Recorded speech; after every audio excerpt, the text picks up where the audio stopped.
Hello बच्चों, बहुत दिन बाद क्लास 10th का वीडियो लेकर आया हूँ आप लोग के पास। कुछ निजी कारणों से काफ़ी परेशान चल रहा था और अब अल्टीमेटली सब कुछ ठीक है। तो मैंने सोचा कि बोर्ड का एग्ज़ाम आप लोग का आ गया है तो अब मैं शुरू कर दूँ वीडियो बनाना। तो मैंने ये सोचा कि अब क्योंकि चैप्टर तो अब समझाने का समय नहीं रहा और चैप्टर में अब आप लोगों को नेक्स्ट सीरीज जो बोर्ड के बाद शुरू होगी तब मैं चैप्टर वाइज बनाऊँगा क्वेश्चंस, चैप्टर्स, उनके एक्सप्लेनेशंस, ये सब। लेकिन अब बोर्ड के एग्जाम को देखते ही हो, for CBSE board and UP board English medium, मैंने एक सीरीज सोची है बनाने के लिए जिसका नाम मैंने दिया है संभावना। Sambhavana in Hindi you will write in this संभावना।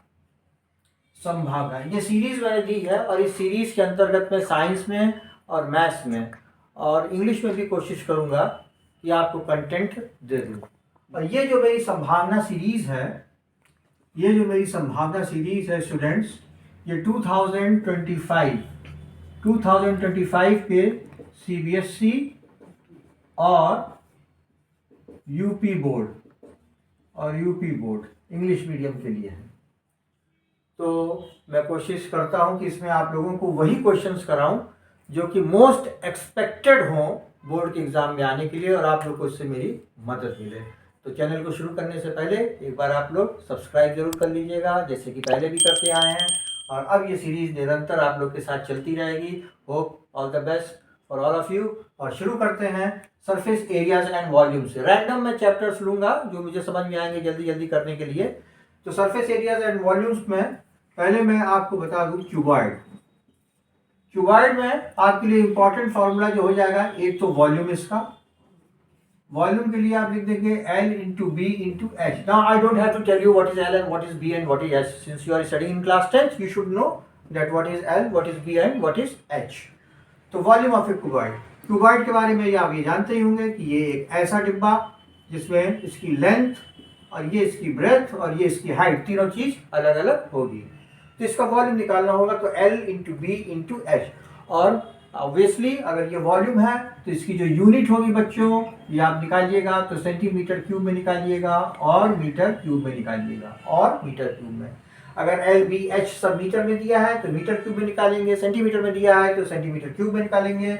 और कभी कभी बोर्ड के एग्जाम में, मैं बोर्ड के लिहाज से सब बात कर रहा हूँ अपनी संभावना सीरीज में, आपको कभी कभी क्या होगा, L और B जो है वो सेंटीमीटर में दिया रहेगा और H जो है मीटर में दिया होगा। तो बच्चे ये गलती करते हैं कि सब एक ही यूनिट देख के लगा देते हैं कैलकुलेशन। तो that you don't have to do, you have to check the unit also कि सब यूनिट सेम रहे। अगर ये सेंटीमीटर ये मीटर में है तो या तो सेंटीमीटर को मीटर में बदलिएगा और या ये सेंटीमीटर ये मीटर में है, इस मीटर को सेंटीमीटर में बदलिएगा, सारी यूनिट एक करिएगा, राइट।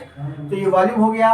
उसके बाद इस क्यूबॉइड का जो टोटल सरफेस एरिया, मैं शॉर्ट फॉर्म में लिख रहा हूं, पढ़ते पढ़ते आप लोग सीख गए होंगे कि टोटल सरफेस एरिया कैसे लिखा जाता है। टीएसएस को दिया जाता है तो टोटल सरफेस एरिया इसका होता है twice LB plus BH plus LH। ये टोटल सरफेस एरिया हो गया, राइट। और इसके बाद इसका लेटरल सरफेस एरिया इसको आप बोलेंगे, lateral surface area twice L plus B into H। बच्चों ये वाला जो लेटरल सरफेस एरिया है इसी को भी कहा जाता है कैलकुलेट करने के लिए area of 4 walls of a room. अगर एक कमरा है जिस कमरे में मैं बना रहा हूं, इसकी 4 दीवारें हैं, एक दीवार ये जिसपे ब्लैक बोर्ड लगा है, एक इधर राइट और एक लेफ्ट। इन 4 दीवारों का अगर एरिया निकालना हो तो twice L plus B into H होगा। इसमें एक चीज और बता दूं, बोर्ड में कभी कभी सीबीएसई में या यूपी बोर्ड में ये पूछा जाता है कि calculate the cost of painting the 4 walls of a room including the roof. तो जब आपके घर में पुताई होगी तो एक बात ये बताइए कि 4 कमरों की तो पुताई, 4 दीवारों की तो पुताई होगी ही और दीवार की भी तो, ऊपर छत की भी तो पुताई होगी। तो उसका फॉर्मूले में कहा जाएगा। तो बच्चे क्या करते हैं, बस यही लगा देते हैं twice L plus B into H और उसके बाद बोलते हैं कि कॉस्ट ऑफ पेंटिंग आ गया, जबकि उस पर क्वेश्चन उसने कहा है कि इंक्लूडिंग रूफ ऑल्सो। तो जब इस तरह का क्वेश्चन रहेगा तो twice L plus B into H आप करेंगे और उसके बाद इसमें प्लस कर दीजिएगा L इंटू B। तो L इंटू B जो है वो क्या हो जाएगा, जो आपकी रूफ है उसकी लंबाई और उसकी चौड़ाई, तो वो भी एरिया आ गया। तो वो भी एरिया जो हो गया, ये तब होगा जब वो दिया रहेगा तब, अदरवाइज केवल area of 4 walls of a room twice L plus B into H हो जाएगा, ठीक। उसके बाद ये पूछता है कि एक अगर क्यूबाइडल रूम है या क्यूबाइडल बॉक्स है, उसमें डायगोनली कितना लंबा रॉड रखा जा सकता है। डायगोनली तो कहेगा ही नहीं, वो पूछेगा कि एक रूम है और उसके अंदर एक रॉड रखना है और उस रॉड को कितना लंबा उसके अंदर आएगा, तो उसके लिए आपको डायगोनल निकालना रहेगा। क्या निकालना रहेगा? डायगोनल। तो diagonal of a room is under root L square plus B square plus H square. ये डायगोनल का हो गया फॉर्मूला क्यूबाइड का, राइट। तो ये कुछ क्वेश्चन है, ये कुछ फॉर्मूलेज हैं क्यूबाइड के, बहुत जरूरी हैं। तो इससे रिलेटेड फिर हमारा क्यूब आ जाएगा, ठीक। इन द सेम वे अगर क्यूब का हम वॉल्यूम निकालेंगे तो क्यूब का वॉल्यूम क्या होगा? क्यूब का वॉल्यूम होगा साइड का क्यूब। साइड का क्यूब। क्यों साइड का क्यूब होगा? क्योंकि क्यूब वो फिगर होता है बच्चों, क्यूब वो फिगर होता है जिसमें उसकी लेंथ, उसकी ब्रेथ, उसकी हाइट सब एक होती है।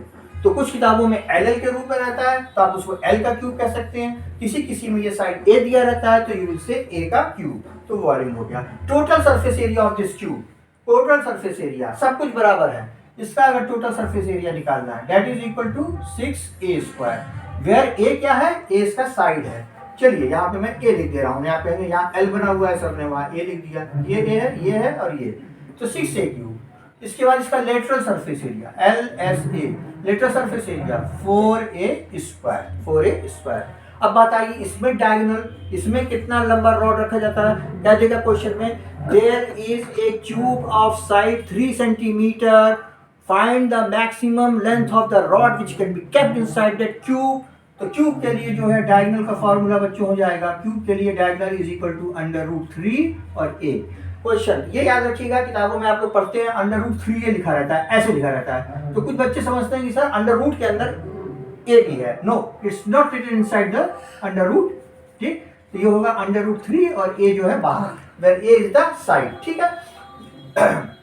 यहाँ पे ये याद रखिएगा कि टोटल सरफेस एरिया या लेटरल सरफेस एरिया, इन सब की यूनिट क्या होगी? इनकी यूनिट, इनकी दोनों की यूनिट। एरिया ऑफ 4 वॉल्स, ये भी इसकी यूनिट बच्चों, क्योंकि एरिया है ना तो मीटर स्क्वायर होगी और सेंटीमीटर स्क्वायर होगी।